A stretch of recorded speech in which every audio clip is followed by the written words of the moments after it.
The question becomes, when CFIUS approved this transfer in October, what role did Hillary Clinton play? Okay. And CFIUS is that committee that approves in October of 2010 the sale to Russia, or to a Russian company with close ties to Vladimir Putin.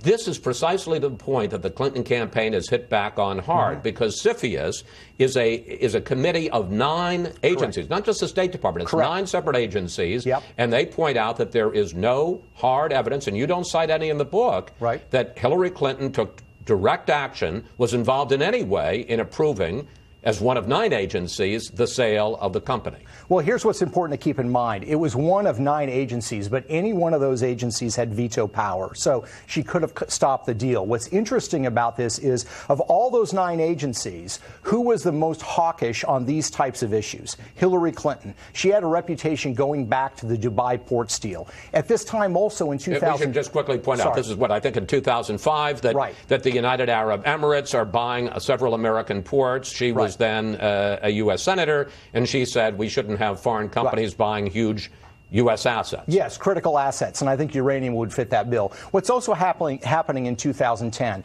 basically they're claiming she didn't know about this deal. In 2010, when this deal is going down, she is responsible for the A123 civilian nuclear negotiations with the Russian government. She is point person on the Russian reset. You've got 4 senior members of Congress who have written a letter expressing concerns about this deal. But again, if I may, you don't have a single piece of evidence that she was involved in this deal, that she sent a memo to the person, the State Department representative who was on this committee and said, hey, we want to approve the uranium one sale. I am a journalist, and so I don't have access to government records. I certainly don't have access to her emails. It doesn't seem like anybody does. But the fundamental question is, with this deal and with the others that we cite in the book, is it coincidence? Is it coincidence in a pattern that we see repeated dozens of times, where large Clinton supporters have business before the State Department, they make large payments, and favorable actions are taken? I don't think that coincidences occur that frequently. The Clinton camp notes that you worked for George W. Bush in his White House. They note that you also worked for the conservative news website, Breitbart.